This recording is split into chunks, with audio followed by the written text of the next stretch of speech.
اعوذ باللہ من الشیطان الرجیم بسم اللہ الرحمن الرحیم کورین سکلز اکیڈمی چکوال کی طرف سے السلام علیکم۔ آج کی جو سب سے اہم بات یہ ہے کہ کوریا کے لیے 2024 میں جو ویکنسی آنی ہے اس کا اعلان ہو گیا ہے، ٹھیک ہے۔ تو اس کی تھوڑی سی ڈیٹیل میں آپ کو بتا دیتا ہوں کہ پہلا سٹیپ آپ نے کیا کرنا ہے۔ تو ساری ویڈیو لازمی دیکھیں تاکہ آپ کو سٹیپ بائی سٹیپ چیزیں سمجھ آ سکیں۔ آج کی ویڈیو میں آپ کو بتاؤں گا کہ اپلائی کرنے کا کیا کرائٹیریا ہے اور اس کے لیے کون کون سے لوگ اہل ہو سکتے ہیں اور اس کا کیا طریقہ کار ہے۔ تو سب سے پہلے یاد رکھیں کہ اس کی جو ڈیٹ ہے وہ 2 فروری سے لے کر 11 فروری تک ہے۔ ان کے اشتہار میں بھی آئے ہوئے ہے اپلائی کرنے کے لیے آپ کو 2 فروری سے لے کر 11 فروری 2024 تک اپلائی کرنا ہوگا oec.gov.pk۔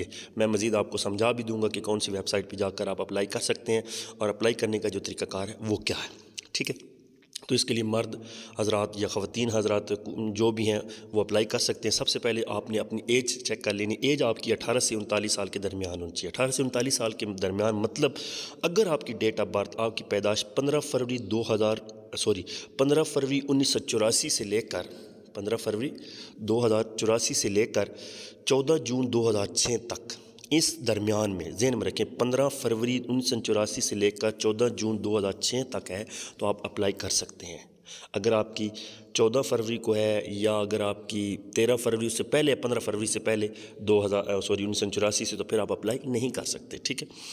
اس کے علاوہ کچھ اس میں اگر آپ اپلائی کرنے کا طریقہ کار یہ ہے کہ آپ آئی ڈی کارڈ پہ اپلائی کر سکتے ہیں۔ اگر آپ کا پاسپورٹ نہیں بنے ہو تو آپ اپلائی کر سکتے ہیں، لیکن یہ بات ذہن میں رکھیں کہ ابھی پاسپورٹ آپ کو اتنی جلدی نہیں ملتے، اور اگر آپ کا نام آ جاتا ہے اور آپ کے پاس پاسپورٹ نہیں ہے تو اس کے یہ پھر آپ کے ایک تو کسی بندے کا آپ نے حق مار دیا، دوسرا یہ کہ اس دفعہ شرائط رکھی گئی ہیں، نیچے آپ دیکھ بھی رہے ہیں یہاں پر، کہ اگر آپ اپلائی نہیں کرتے نام آنے کے بعد جو فائنل رجسٹریشن ہوتی ہے لاہور یا اسلام آباد یا کراچی یا پشاور کوئٹہ سینٹر میں، تو آپ کو مزید 2 سال کے لیے بین کر دیا جائے گا۔ مطلب آپ صرف اس چکر میں کہ میں صرف مزے لیتا ہوں یا جسٹ میں اپنی لک ٹرائی کرتا ہوں تو ایسے نہیں ہوگا، یہ بات ذہن میں رکھیے گا۔ پہلے جو چلان فارم کی فیس ہوتی تھی وہ 500 روپے تھی اور اس دفعہ غالباً 1000 روپے ہوگی۔ ابھی چلان فارم اپلوڈ نہیں ہوا، انشاءاللہ ہو سکتا ہے شام تک ہو جائے یا دن کو ہو جائے گا، ٹھیک ہے۔ تو یہ بات ذہن میں رکھیے گا، اگر آپ نام آتا ہے تو آپ آگے لازمی رجسٹریشن کروانے کے لیے جائیں گے ورنہ آپ بین ہو جائیں گے۔ اس کے علاوہ وہ لوگ جن کی ہاتھ کی انگلی کٹی ہے، پاؤں کی انگلی کٹی ہے، کلر بلائنڈ ہے، کلر بلائنڈ والے بندے، ٹی بی ہے، ہیپاٹائٹس ہے، ہیپاٹائٹس کی کوئی بھی سٹیج ہے، چاہے سٹارٹ میں ہی اگر اس میں جراثیم آ جاتے ہیں تو آپ انفٹ ہوں گے، یہ بندے بھی اپلائی نہ کریں۔ جن بندوں کا نام ECL ایگزٹ کنٹرول لسٹ میں ہے، جو لوگ باہر نہیں جا سکتے یا کوریا میں غیر قانونی طور پہ رہ کے آئے ہیں، وہ بھی اپلائی نہیں کر سکتے۔ اس کے علاوہ ایسے لوگ ہیں جو کوریا میں 5 سال کام کیا ہے یا 5 سال سے زیادہ عرصہ رہے ہیں، یہ بات ذہن میں رکھیں۔ بہت سے لوگ کہتے ہیں کہ نہیں میں نے تو رہا تو 7 سال ہوں، لیکن میں نے جو کام کیا وہ اس ویزے پہ 3 سال کیا، اس پہ 2 سال کیا، یہ وہ۔ اگر آپ کا عرصہ بھی 5 سال سے زیادہ ہے تو آپ پھر بھی اپلائی نہیں کر سکتے۔ اپلائی تو چلے کر لیں گے، نام بھی آ جائے گا، شاید ٹیسٹ بھی دے سکیں، اور آگے جب آپ کے ڈاکومنٹس فائنل جانے ہیں کوریا امیگریشن کے پاس تو وہاں پر آپ کو نائل قرار دیا جائے گا، اس لیے آپ بہتر اپلائی نہ کریں، ٹھیک ہے۔ اس کے علاوہ اس دفعہ جو اپلائی کرنے کے لیے مختلف کیٹیگریز رکھی گئی ہیں، ان میں مینوفیکچرنگ ہمارے پاس پہلے ہوتی تھی، ہم اسی میں اپلائی کرتے تھے، کسی دور میں فشریز اور دوسری کیٹیگری تھیں، لیکن چونکہ پاکستانیوں نے لوگوں سے کام نہیں ہو سکا یا کچھ وجوہات تھیں جس کی وجہ سے ہمارا وہ کنٹریکٹ کینسل ہو گیا تھا، لیکن اس دفعہ OEC کی محنت سے مینوفیکچرنگ کے شعبے میں بھی ہمارے کیٹیگری میں بھی جابز ہیں۔ جو لوگ ایگریکلچر کا، زراعت کا کام جانتے ہیں ان کے لیے بھی ہے، life stock agriculture, life stock مطلب یہ جو باڑے وغیرہ ہوتے ہیں، مختلف کام ہوتے ہیں جانوروں کے ریلیٹڈ، اور اس کے علاوہ فشریز میں بھی کام ہے، اس میں بھی جابز ہیں، اور کنسٹرکشن میں بھی کام ہے۔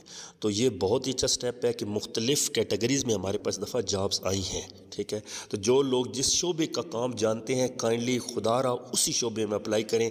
اگر آپ کو کنسٹرکشن کا کام نہیں آتا تو نہ کریں، کیونکہ آپ کو وہاں پر جا کر آپ کو مشکلات ہوں گی اور وہاں پھر مسائل بنتے ہیں۔ صرف آپ ایک بندے کے جو مسئلہ ہوتا ہے پھر آگے وہ پوری کمیونٹی کو ریپرزینٹ کر رہا ہوتا ہے اور پھر سب کے لیے مسئلہ بنتا ہے، اس لیے پلیز اسی شعبے میں آپ اپلائی کریں جس میں آپ اس فیلڈ سے تعلق رکھتے ہیں، ٹھیک ہے، اور آپ کو اس چیز کی سمجھ ہے۔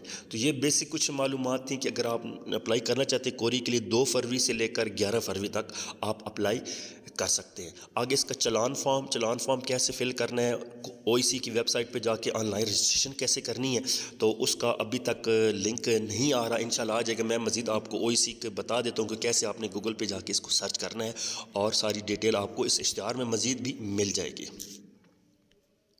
یہ دیکھیں لکھا ہے oec.gov.pk، اس کو آپ نے اوپن کرنا ہے اس لنک پہ جا کر، ٹھیک ہے۔ یہ OEC کی آفیشیل ویب سائٹ ہے، ٹھیک ہے۔ یہاں پر آپ جائیں گے تو یہاں پر آپ کو جیسی ان کی آگے مزید اپلائی کرنے کا چلان فارم آنا ہے آپ کو آ جائے گا۔ یہاں پر دیکھ سکتے ہیں آپ important announcement for the registration for the employment opportunities in Korea 2000، آپ اس کو اناؤنسمنٹ کو اوپن کریں گے تو یہاں آپ کے سامنے ایک مکمل اشتہار آ جائے گا۔ جو ابھی میں آپ کو ڈیٹیل بتا رہا تھا اس کی ساری ڈیٹیل آپ کو یہاں پر بھی مل جائے گی۔ باقی چلان فارم کیسے لینا ہے آپ نے، اس کی 1000 روپے فیس ہوگی، وہ اپنے HBL کی کسی برانچ میں جمع کروا کے دوبارہ OEC کسی ویب سائٹ پہ آ کے جب وہ پورٹل کھل جائے گا جہاں پر آپ آن لائن اپلائی کرتے ہیں تو اس کا طریقہ کار بھی اگلی ویڈیو میں آپ کو سمجھا دوں گا۔ تو آپ انشاءاللہ امید ہے کہ آپ خود بھی اس کی رجسٹریشن کر سکیں گے۔ مزید اگر آپ کو مسئلہ پریشانی ہے تو آپ کمنٹ سیکشن میں مجھ سے پوچھ سکتے ہیں۔